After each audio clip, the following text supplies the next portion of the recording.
when we sing songs like that, when we actually sing it, it's not just words like a conversation. Worship is a declaration over our life. The very words we're singing to the Creator who made us the way we are true. Something I love about worship is that it gives us a perspective. That it's no longer about us, but it has everything to do with Him. Tonight, before we get into anything that we do, I just want to take this moment to stay in this moment. Just give you space to make some room tonight.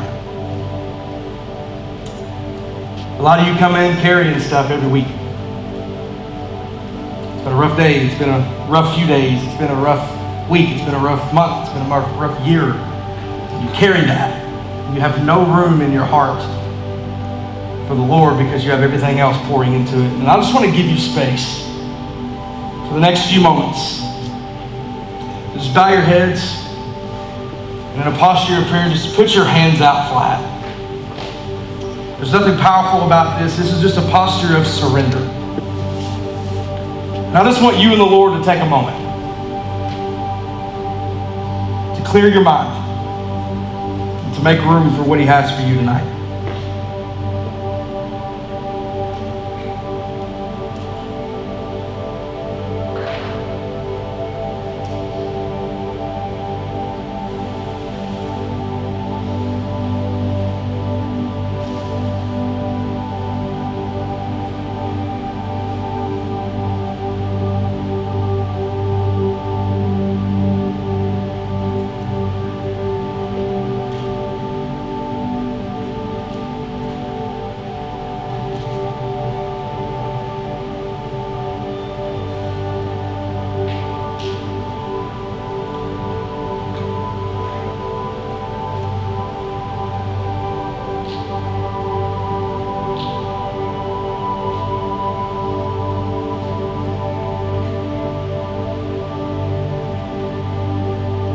God, tonight may we draw near.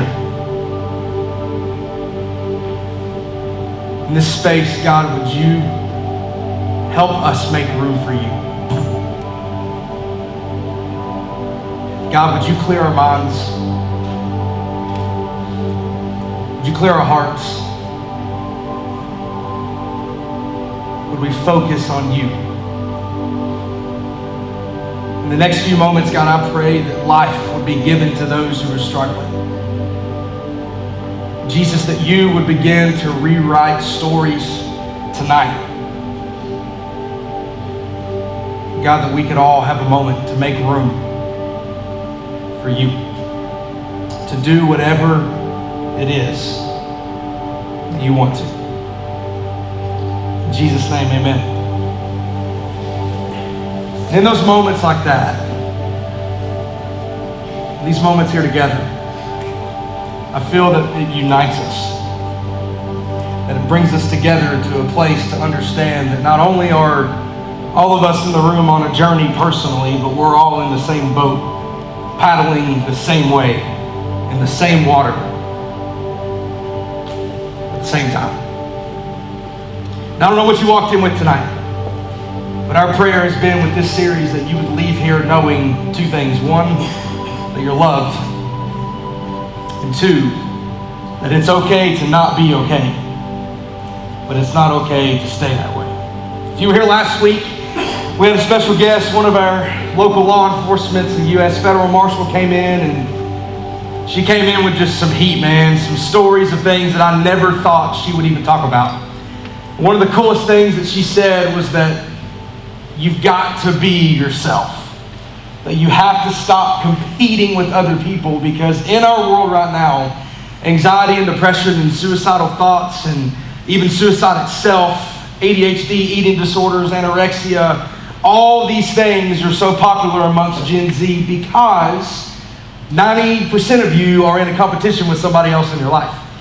You've got to look a certain way, be a certain way, wear a certain thing, post a certain thing, have a certain hair color, wear a certain brand of clothes. All these things you've got to have and you got to do to make it feel like you're someone. And a lot of times that makes you feel empty inside because at the end of the day, all it is just clothes, and it's just posts on Instagram, and it's just fake attention, and it's just a momentary thing, and then you're still left empty with all the things you're dealing with. And tonight, our prayer with who we have with us tonight is that we can speak into that a little bit. And so we're going to get started. We're not going to wait. We're not going to hold up. I want to introduce to you our guest speakers tonight, Arbor Diggs and Henry Field. Make some noise as they come up. Man, I'm excited that they're here. Two very, very quality people. Arbor works for FCA. I'll go ahead and tell a little bit about her. She's a co-worker of mine with FCA. You're full-time, right? Yeah. Yeah, you can grab a seat. And I'm part-time. And then Henry, obviously, if you all were around last year, Henry shaved his head in a mullet. We had old Uncle Hank here. I think we still have a video of that. But Henry works here with us at the church. You all are way taller than me. Like, what is going on? Let me crank up a little bit. There we go. But tonight, I asked them to come hang out with us just because I really feel like the perspectives they have in life, both being young, as young professionals, but also closer to your age, they can speak from a perspective of things that they see and they know. And not only that, but their own struggles. So tonight, to get started, I just want you both to introduce yourself. Talk about what you do, what your life looks like, some of your hobbies, some secrets on your husband or your wife. We can throw it out, but whatever. But Arbor, kick us off. Tell us about you. Perfect. I also feel like no one can see you on this side. Well, I'm good. Trust me, you don't want to see me. You can laugh. It's okay. Everybody's like, awkward silence. I told my husband, Adam, he's sitting back there so embarrassed, and everyone look at him. Perfect. I told him, you brought out those chairs. I was like, oh my gosh, I'm going to fall. These are massive. Hello, I'm Arbor Diggs, probably the only Arbor that you've met before. So that's probably the coolest thing about me is my name, which I didn't even give myself. My mom did.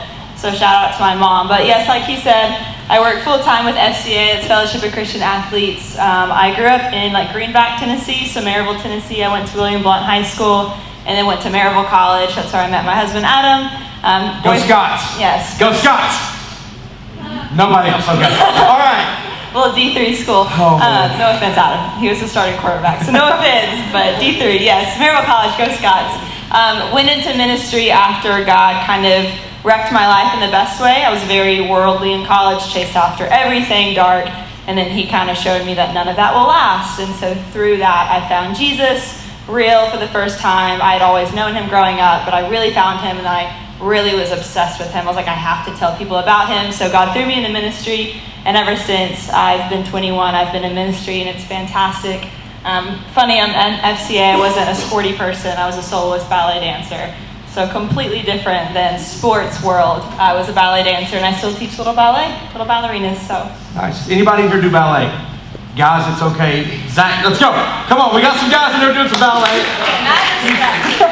My body was not made to bend that way or do any of those things. Henry, talk about yourself, man. Okay, I am Henry. I am Henry Fieldman. I'm 26. I work here. I make stuff like that, and my hobbies include making videos, making memes of Tyler.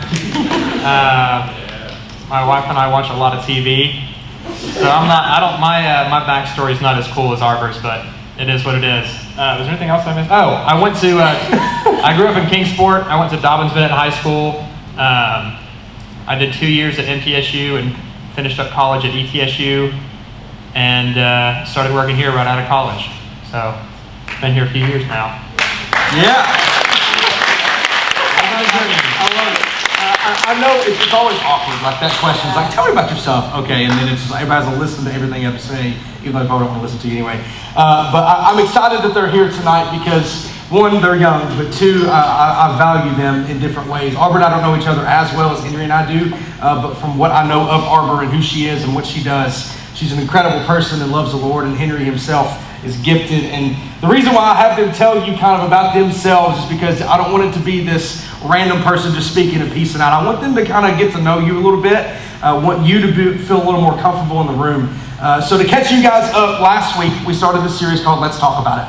And if you remember, all of our students here, you were around, you don't know this at all because you weren't here, We did a mental health series just on anxiety, depression, and suicide. And in that 3-week series, we saw more brokenness in our student ministry than we've ever seen. I'm talking high school boys bawling their eyes out because the Lord's working on their hearts. Confession, we saw people enter into counseling. I mean, it was just incredible. And we asked this year, what's something you want us to do, a series you want us to bring back, and they all said mental health. And so last week, we had this tagline that we've said, is that it's okay to not be okay. It's just not okay to stay that way. And that all of us in the room, all of us in the world have had a moment of anxiety, a sad moment, some kind of bat or spat with mental health. And I think for all of us in the room, we can all agree that we're all in a world that struggles with it, that it's a hot topic right now. And so we charge forward with it. And tonight I want you just to hear from them on what their experiences have been in life and their struggles and their stories. And so I'm going to open the floor to them. And just the first thing is, what's your story? How has mental health impacted you in your life? Did you ever struggle with it? Was there a specific thing? Let's hear it. You're not just your background, but your actual story. What's your story? So growing up, both my parents were teachers. And I went to my mom's elementary school that she taught at, and I went to my dad's high school that he taught at. So when I was in middle school, though, one of the teachers that was in the same school system as my dad decided to tell him that I needed to be tested for ADHD because I was being a pain in her butt in class. And this is something that my parents were kind of like, okay, well, we kind of seen that coming before. So they decided to do the whole, they gave me a bunch of weird tests, and it's like, yeah, you struggle with that. And it's always been like a joke. Like ADHD's always been like, oh, that's funny, like squirrel, like that's the cliche. Like it's so overused. And like even in high school, like I had a shirt that was the AC/DC logo, but it said ADHD. Like it's like fun to like joke about and stuff like that. But like when you can't, like when it takes me like 20 or 30 minutes like to do a simple task like making my bed because I can't focus on it without medication, that's when it like stops being funny and starts being more of like, this is an actual challenge. Like this is something that like I legitimately struggle with. It's not just like a little quirk that I have, it's like it sucks. And with that, apparently anxiety also has some ties with ADHD. And I've been medicated for anxiety like most of my life. So just like struggling with like focusing and just getting stuff done, but also like keeping myself from spiraling when I get like in a dark place. That's beautiful. Thank you for sharing.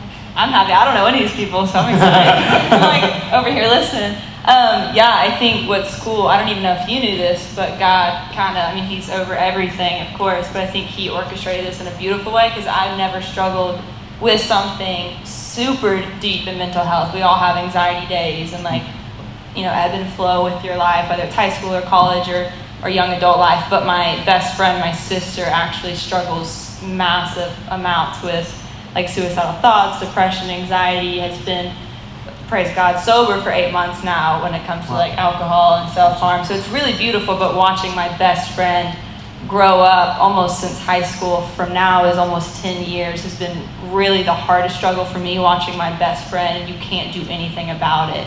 So I think it's cool because I know that you all have done this last week and a year ago, I think you said, and people can connect if they have mental health, but then on the opposite side, if you don't have that, it's like, okay, well, what can I do though for people who don't have it? So I think, or for people who have it, but I don't myself. So I think God made this beautiful because I can come from a side, it's like I've seen someone literally hurt themselves and I can't do anything about it.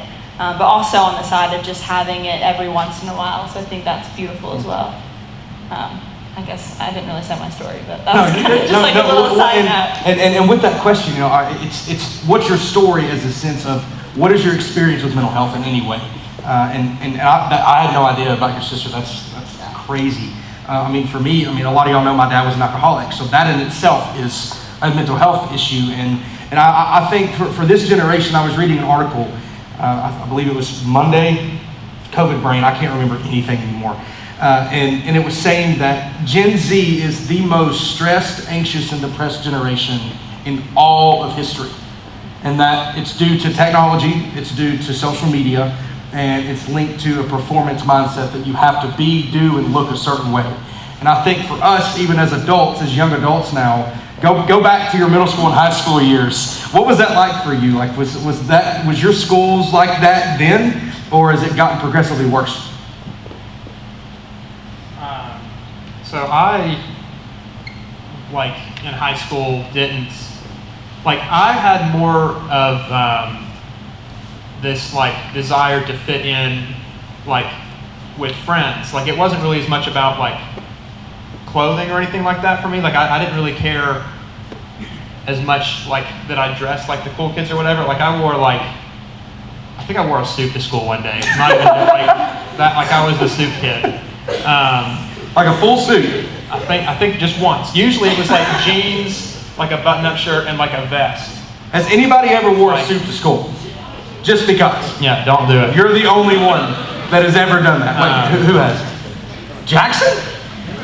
Okay. He probably pulls it off a lot better than I do. But like the desire to be accepted, to be popular, is something still that I struggle with. That is critical to me. That I constantly am trying to catch myself on and call myself out on that, because like it doesn't matter, and I like have to remember that. Like it doesn't. Like so what? Like if you don't fit in perfectly with everyone else, like in a certain group or something, like telling myself like and remembering that that's okay. I think for me, high school was fine. I didn't really care at all, but I also was dancing from 3:30 to 9 every day, so no one really knew who I was because I never attended anything after, like no games, because like you just can't do that as a dancer once you start getting paid. So I missed everything, so I didn't really care. But for me, it was social media, because you all have it now and it's in its full effect, but we grew up with social media. It grew with us. So at the beginning, Instagram was terrible. I wish you all were alive to see the beginning days of Instagram. Super embarrassing. So we grew up knowing you could post that, but then 5 years later, like the technology grew, the edits grew, the filters grew. So we kind of were like, well, we have to grow with it. Like we can't just stay where it was. And then 5 more years, it was like, okay, now you can edit out acne and whiten your teeth, and you can see follower counts, and everyone was growing. People were making money off of it. So I think as a female, growing up from a freshman in high school, right, a baby 14-year-old to now being 24, like it's a black and white difference, morning and day, like fall to summer, or winter to fall, I guess, whatever, difference of seasons. And it's crazy because for me, it was social media. Like I had to fit in, I had to look good, I had to get likes, the list just kept going on. So I think college is when it really hit me, like if I don't do this, if I don't dress this way, if I don't do this and this and this, and I won't be loved, worthy, accepted. And for a girl point of view, it just made my body image like 10 times worse, because I didn't look like so-and-so, and I didn't dress like her, and I wasn't tan like her, but it was all fake, but I just didn't know it, and I kind of knew it, but I didn't really believe it. So for me, it was all social media. Yeah, and I think even within this generation, I mean, the research goes to say that if the threshold of likes within ratio to time, if you don't get a certain amount of likes in a certain amount of time, those posts are not normally deleted, because the attention that you're wanting is not received immediately like you're desiring for it, which I think opens more of a door to the depressiveness in this generation, and honestly, the unworthy feeling of, okay, no one loves me for who I am because I didn't get that attention. And so with that, I'm going to play off the female role for a second. How did that right there affect your view of who God made you? Deep question. I know. It ruined it. I mean, in the Bible, you read like you are fearfully, wonderfully made. I'm like, yeah, but like no one's telling me that. One, they're telling it to me when I'm dressed up and I look pretty, or I have makeup on, or like it's the perfect filter, it's the sun hour, golden hour. Like that's when they were telling me. But when it was a picture, when it wasn't my best, the lighting wasn't that great, like no one would really tell me that. So I think for me, it ruined it, because I read the Bible and like my mom told me and the pastor would tell me. But then for myself, I was like, well, no one else is telling me. So like my mom has to, she's my mom, the pastor has to, it's church, but everyone else wasn't. So I think it really killed it And it made it toxic almost, because I was like, well, I'm not going to believe a guy that just wrote it about me. Like, he never saw me, in real life, saw me when I just woke up, or like when I didn't have makeup on. He had just seen me through the eyes of what I thought at the time, just words in a book. So it really made it toxic for me, because it was different. Like, I could hear people say it, but I could only read God say it. So it really had a separation of believing Jesus. I feel like that mentality that you were just talking about, like with like wanting the likes, and nobody was telling you that you were like, that you looked great like on your off days or whatever, but like I think there's that mentality that girls have now, where it's like the desire to be told they're pretty is often linked, like the amount of attention they get is often linked with what they're wearing, and these days it's less and less. Like people are wearing less and less clothing because they know that that's what gets them more attention, and it's such like,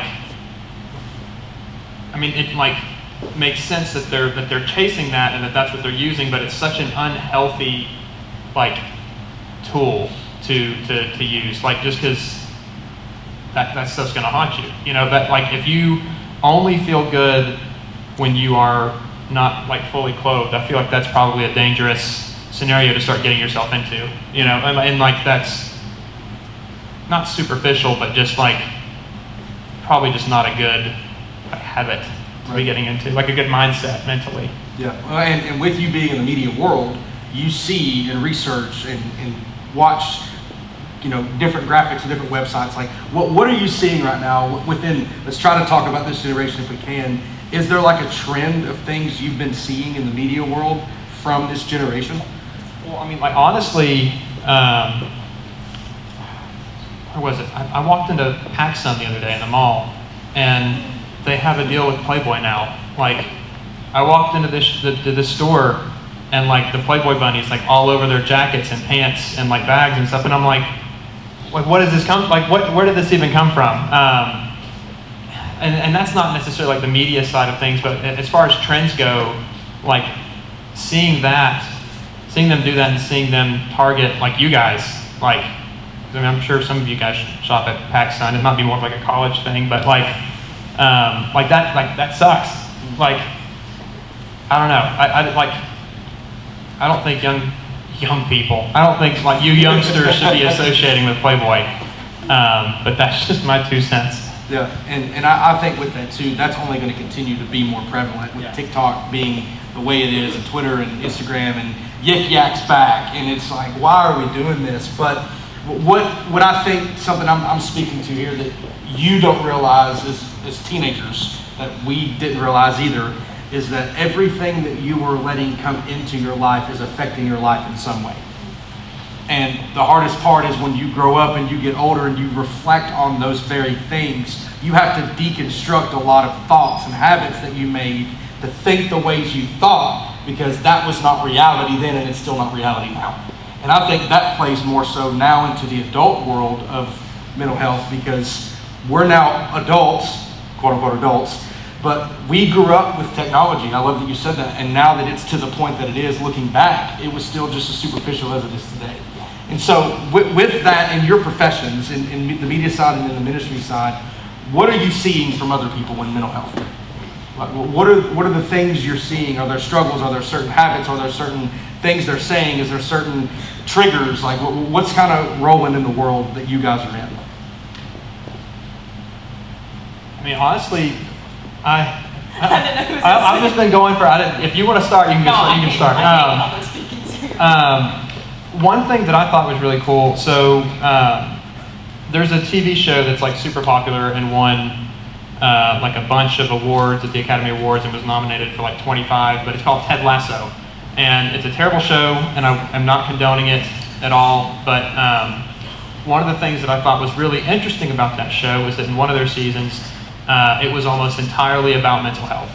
And I remember thinking that is so cool because that's something that's not really talked about much. But for them to spend a whole season talking about it, and like there's a character they brought on that's a therapist, and like one of the characters has a panic attack in one of the first episodes. So just like the fact that they're talking about something that actually happens, I just thought was really like refreshing. I thought it was cool. Yeah.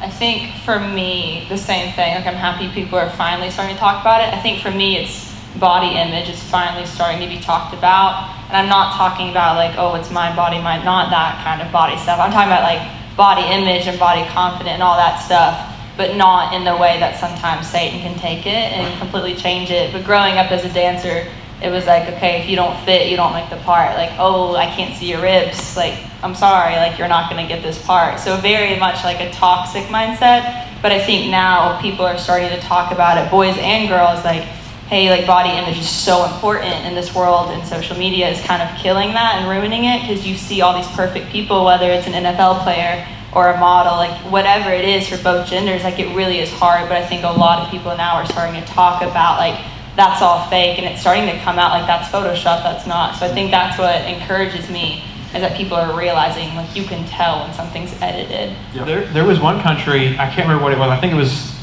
something European. They were like working on passing a law that, like, if something had been photoshopped, like, they had to note in, like, either the comments or on the photo itself that it had been altered. Oh, wow. Because it's become such a prevalent issue. Yeah. Because like people, like, young girls are looking at this and it's like, why can't I look like that? It's just, it's like, no one looks like that. Like, this is all fake. Yeah.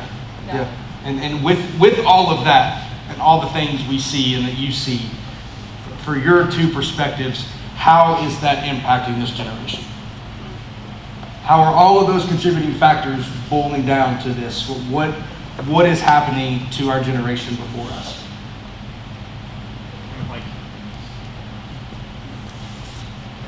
It's damaging. Like, it's putting cracks in, like, this generation's, like, psyche. Mm-hmm. It's like making these little, like, nagging things at the back of your head that are always there. That's like, I'm not good enough, I'm not pretty enough, I'm not rich enough, my job doesn't pay as well as I want it to. Like, all this, like, dissatisfaction that, like, comes from seeing everyone else posting their best life on social media and stuff like that. Like, and it's not just your generation. Like, it's like a prevalent, like, my generation, older generations, but, like, especially you all, because y'all are still, like, growing up. Yeah, I don't know where I was going with that, but here we are. I think it's isolating our generation, and I think that's a very, like, cliche answer, like, oh, we're isolated. And I know in COVID it all came out like isolation, but I think it really is, because if you're struggling and everyone else is struggling, but we continue to struggle, it's like, well, what's the answer? Oh, isolation. Like, we all are struggling with something, but we don't want to say it, because the moment we say it, we just become that problem person. It's like, oh, well, that's what they're like. Oh, they're just the anxiety one. Like, oh, they're just the eating disorder one, and we get labeled with that. So I think that's what's happening, is we're all struggling with something, whether it's super, super serious or just something mild, but the moment you come out, it's like, that's how you're defined. Yeah. So it's almost as if, like, you're speaking to me, like, as an individual, because I never talked about my issues growing up, and I didn't realize, as a 27-year-old grown man, I'm now in counseling. I'm a pastor. Like, I'm doing ministry, I'm living for the Lord, and I go to counseling every other week. But, like, there's nothing wrong with that. I know. Like, and that's that needs to be normalized, because I think most, if not all, people should have someone to talk to, like a professional. Yeah. You know, like, I don't think anybody has a perfect mindset all the time. But it's like, yeah, like, it always just sounds like you were like, it always just sounds so dramatic, like, oh my gosh, they're in counseling, they're in therapy. But, like, that's something we all need to do. My wife and I, before we got married, broke up for like a month, and I was in counseling. My wife and I, no, we're good now. I was like, you tell me something, what's going on? Yeah, but, like, we took a month off, and it broke me, and I was in counseling for a month, and like, it's something that I think everybody should at least consider trying, because a lot of times it just gets brushed away as something like, that's too serious for what I'm dealing with, but it's not. I mean, like, it just, even if you think you're in a good place, I feel like just talking to someone can make you feel better. Yeah, well, and what I discovered with me was that my anxiety issue stems from a trauma in my life, from years of trauma that I never dealt with, because I didn't want to be that problem child. And so I'll never forget, I was driving home from a church trip in a van full of kids and had an anxiety attack. I thought I was having a heart attack and I go to the hospital. Spent 3 hours in the ER only to tell me I was fine. Well, this process repeated for like months. And finally got checked out. I'm like, dude, you have anxiety? I'm like, no, I don't. Like, I don't have anxiety. And lo and behold, I did. I've been medicated for 4 years, but the counseling part really was a struggle. And just injecting this, Audrey and I had to will myself for over a year to make the phone call to reach out for help. We've been married a little over 2 years now, and the first year of our marriage, the year of our engagement, the year of our dating was full of anxiety attacks and moments of me just going off and letting stuff out because I'd never had anybody to talk to. And I'll never forget my counselor, he said this. He said, what's not been transformed in your mind is only transferred to somebody else. And that if you have any issue within you, not only about yourself, but from your life, you're going to transfer all of that energy out to someone else. And he said in the world of mental health, with depression and anxiety and suicidal thoughts, those are the things you tend to talk about more than you talk about the positive because it's never been transformed. And so I think with that, that's a tool that the Lord has given me through him. But also I think that that's the root with our generation right now, is that there's this taboo that you can't talk about it. That this is something you just brush under the rug, you pray more, have more faith, read the Bible more, but there's real life conversations that need to be had. And so I think for you two, the next part of this, has there ever been a moment in your life where you didn't have anyone to talk to about struggles you were going through personally, and how did that affect you? I can go. Okay. I think for me, the reason why I'm in ministry is I want to be the mentor I never had, or like the person I never had, or like, now granted I do have a big sister, but there's a difference between crying to a big sister and unleashing everything, because sometimes it's about her, than crying to like a person that you can go to, and I never had that. So I think that's where it hit me. If I was the youngest of 4 kids and 2 of them had already left our family, kind of ditched our family and disowned themselves from us. So then I was like, okay, now I already have hurt from my 2 brothers leaving. Now I only have 1 sister. Like, I can't go to her and tell her everything. So what if I lose her too? So for me, I had no one to talk to. And it's different talking to your mom and talking to like an older, wiser person. And so growing up without that, I think that hurt. I also forgot your question. What was it? See, I talk so much. What was it again? No, just like what has been like your experience? Okay, with that? yes. Yeah. Sorry. Not having anybody to talk to. Yes. So it was hard, and I think that's whenever I got lonely, and like that's why I chased so much, is because I kind of talked to myself about it, and I was like, oh well, that seems like a good rational decision. Let's go do that. And I didn't have anyone being like, hey, that's actually going to hurt you, or like, hey, that's going to lead you further into sin. Hey, that's going to.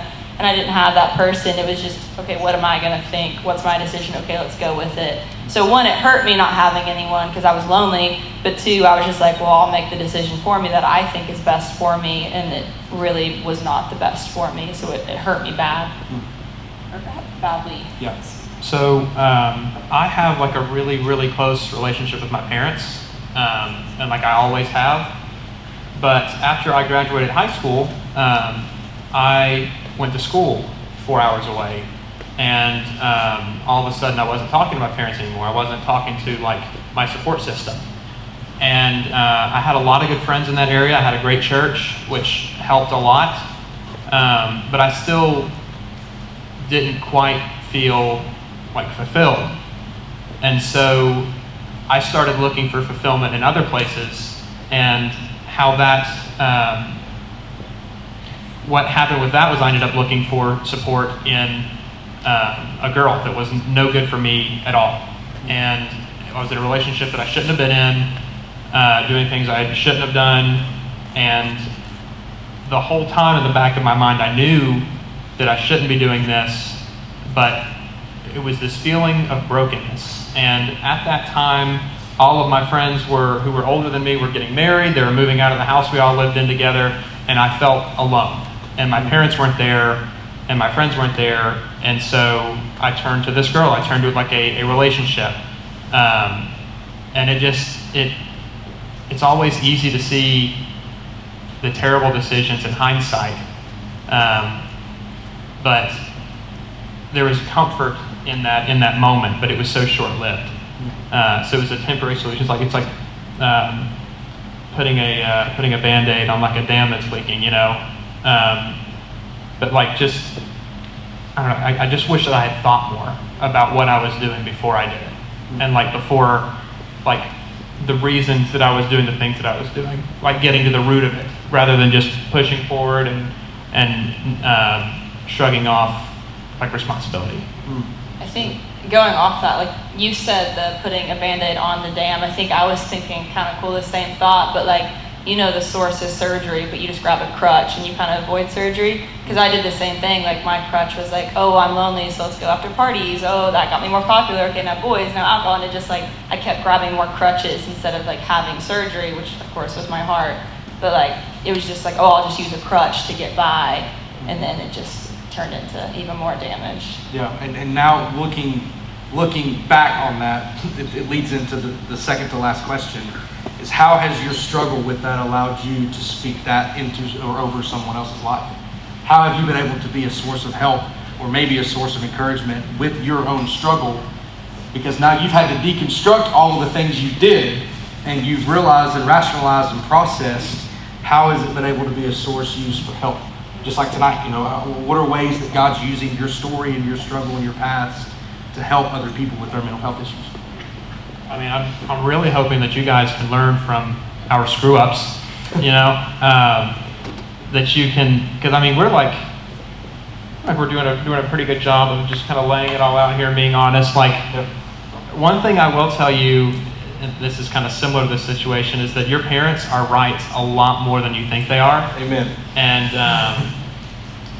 part of the reason that I messed up so many times is because I wasn't turning to them as often, because I was like, well, I've got this distance, I don't need to rely on them as much. And it's like, if I had just talked to them, I feel like I would have been so much better off if I had just leveled with them about the way that I was feeling, about the anxiety that I was feeling, the depression, because I was in a season of depression at that time. Like I was like not taking care of myself like I should, but just like learning from people who have been in those situations before is like critical.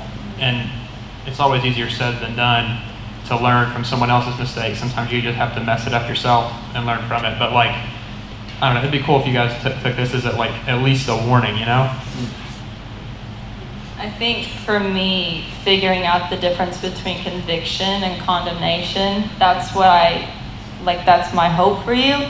Because when you mess up, you know it's wrong. Like, as soon as you mess up, unless you've been told like it's not wrong, or it's not right, which in America we're blessed that the gospel is so prevalent and you all are blessed to be in church, but I know there's some places I've never been told it, so unless you've been told it, but we don't have an excuse of feeling like, that's wrong, but it's okay. But like tuning into conviction of if you're doing something and you're convicted, like listening to that, I think that would have saved me from so much. But I mean, God used it so I can sit here and be like, hey, I've done it, doesn't work. But I think tuning into that conviction of like when you feel that stirring, that's a warning sign. Like in your car, like if your oil light's off, it's like, hey, something's wrong. Like go check your engine. But in that conviction, let that make you move towards action of how can I fix this? Like think about what you're doing, and if you're feeling convicted, but don't let the enemy trick you into thinking that's condemnation. Like, oh, you did that, you're not good enough. Like, oh, well, you messed up, that's it. Like you're not getting to heaven. It's revoked. But like reminding yourself conviction is good and it's beautiful because God's like, hey, I'm going to let you know what you're doing is wrong, but not letting the enemy take that and kind of condemning you with it and hitting you with it. So I think that's like listen to our messes and our mistakes and let that convict you. Like if you're doing something that we used to do, let that convict you. Like, hey, that's darkness. Like it won't satisfy you. So yeah, and I think what you said, I think speaks to a lot of people in the room that maybe have grown up in churches because you're taught not to do the bad things, and you know you're taught not to do the certain things. And something Matt Chandler, a sermon he preached recently, he was talking about. He said he's had conversations with dozens of people that have grown up in the church that have never heard the gospel. He said they've been present, but they've never heard it, and that they've never listened to the people because it's just a routine. And I think for me, in my own struggle, you know, in my counseling sessions, I have to let everything out. And I think with that is a struggle in itself, because as a man, we're taught to be strong. We can't talk about our feelings. We can't talk about our emotions. We can't cry. Women cry all the time. And that's who you are. You're emotional beings. My Audrey, she cries once a day. And that's just who she is. But for me, you know, there's moments where I have to realize, okay, in my brokenness, I have to reach out for help, because me reaching out for help allows me to have other people reach to me for help. And something, you know, the counseling route, man, I'm telling you, it's changed my thinking, because I now have practical tools to help me in those moments of I'm laying here and, oh my gosh, this is going on and this is happening, and anxiety attacks. And it's like, pause for a second and breathe. And I think the biggest thing with that is communication. My counselor said there's a gap in your brain between your fight or flight and your processor, and it's called communication. That you have to talk about what you're feeling, or otherwise you'll never be able to overcome it. And so this has been so good. My gosh, I could talk about this for hours, but we'll run out of time. But kind of the last thing, and this is really just an encouragement point. What is one thing you would say to our students, those that are watching on YouTube later, adults maybe, that either you want them to hear from you or that you never heard from someone else that you wish someone would have told you? What's the one thing you want to leave with them about mental health? One thing that I want to mention, because I didn't mention this earlier, but in that time of darkness that I was in college, what kind of brought me out of it was during one night that I was feeling just particularly like awful. I finally just, my roommate, my dorm mate was gone, and I just like fell to my knees on the dorm room floor and just cried and just prayed. And that was kind of the start of me getting back on track. So like after that, I transferred schools. I got closer to my parents. I met my wife. Just like it got better. I think what I would say to you guys, if I could say one thing, it would be it gets better. Whenever I'm having a panic attack, everything is falling apart. Like if one thing goes wrong, the whole day is ruined. Like I spiral and like I just take a nosedive into misery. But the thing that's consistent is that it's always okay in the end. Yeah. Every single time it works out. Even though it feels bleak in that moment, but it always works out. None of my fears ever come true. I'm always like psyching myself out for no reason. Just remember that like deep breaths can go a long way. You know, like you'll be okay. I'm gonna cheat and do two, because one of them's not mine. I actually texted my sister that I was coming here, and she's still trying to deepen her relationship with Jesus. She got hurt by the church pretty bad, but it was encouraging because I told her, and I was like, what would you want them to know? And she said that it's not a bad life, it's just a bad week. Or it's not a bad life, it's a bad day. It's not a bad life, it's a bad moment. And those are fleeting. Those moments go away. So that's from her, someone who's like has been through it. Like you can't even imagine. So that's from her. That's her one thing. But my one thing is remembering, like I studied psychology counseling, so I believe fully, like I have a degree, not a master's, but a bachelor's in psychology counseling. Definitely counselors are beautiful, but always remember like the big C counselor is Jesus. Like you have him at 3 a.m., you have him at 3 p.m., you have him at 1 a.m., at lunchtime, at dinner time. So remember that like, yes, he's not a physical in front of you counselor, and those are beautiful, and go to those if you go, or if you're thinking about it, definitely go for it. But you always have God as your counselor, because he promised that he's always with us, and he knows you more than you know yourself. So like run to him and be open with him. He already knows everything about you, so you can't really hide anything, but it's so sweet, and it's almost like just uncontrollable of just emotions of what he brings to you and answers. And like you said, it gets better, but even if it doesn't, like heaven will get better, and it'll bring everything into understanding. So just remembering that's not a bad life, it's just a bad moment, and remembering that he's always there as your counselor, you know, and then he provides you more counselors in human form. Yeah, and something, you know, I've heard in the ministry world from different pastors of this issue is that if it's not okay now, then it's not the end. That if right now life looks rough and mental health is demolishing everything about you and it's not okay right now, it's not the end. in that not only do we have a hope in Christ for eternity, but we have a true faith that gets us through the day-to-day in Him now. And so, guys, thank you for being here. Can we make some noise for Henry and Aubrey? Thank you all so much for being here. Man, so good. And as they walk off, the band's going to come back up. We're going to enter into a time of response. And the reason why we do these things and the reason why we have these moments and these conversations and these discussions is not for us to get up here and glorify us about, oh, look at what we did, and oh, look at what God, da-da-da. This is real life truth for you, because 90% of you in the room won't talk about your issues because you're afraid of the judgment of people around you. Most of you won't sing in worship because you're afraid of what people around you are thinking. Most of you won't share your faith because you're afraid of the rejection you're going to receive from someone else. When we're hitting the nerves of depression and suicidal thoughts and anxiety, these real life issues, we want you to know that this is a safe place. That what happens here stays here. Because this is family talk. And something that I felt the Lord leading tonight as we enter into response time. It's funny how the Lord speaks, because I didn't even talk to Josh about the set list, and the song popped into his heart. It's called Nothing Else. And the reality of mental health, the reality of anxiety and depression and suicide, and the reality of the disorders, that it's all stemmed from fear. It all comes from somewhere that is not in the Lord. There's a story in Matthew 14. There's a guy named Peter. He's walking on the water towards Jesus. Jesus has called him out of this boat, and he's afraid, and he's like, I'm not getting in this water. But Jesus says, no, come to me, it's me, come. And Peter reluctantly, in faith, steps out of the boat onto water. An ocean, a Sea of Galilee. I've been there, it's deep.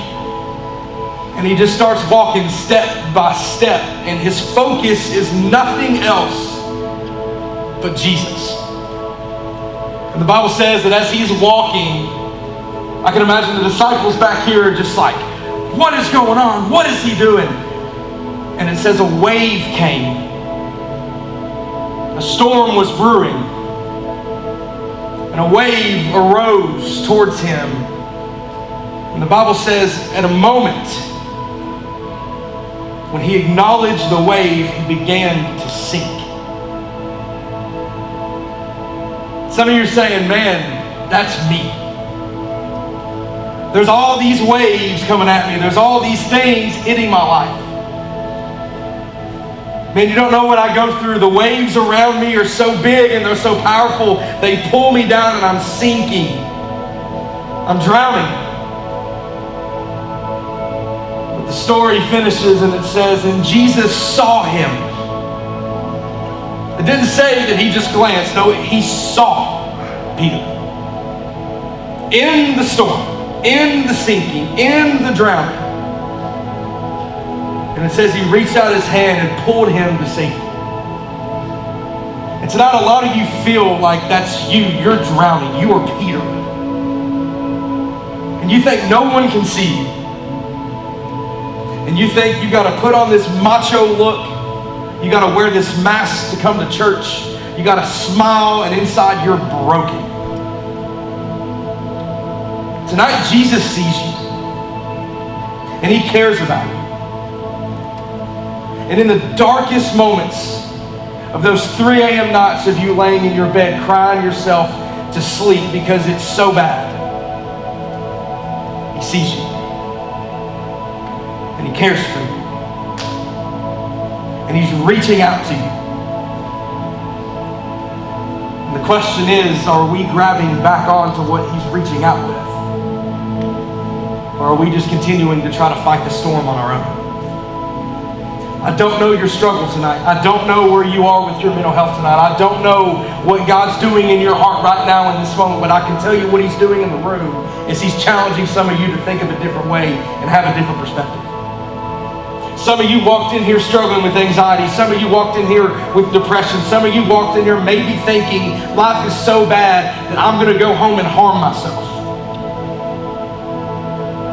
Tonight, Jesus is saying, I'm reaching out to you in your mess and in your storm. Let me pull you to safety. And I don't know where you are. I don't know what's going on. But he's reaching, and he's here.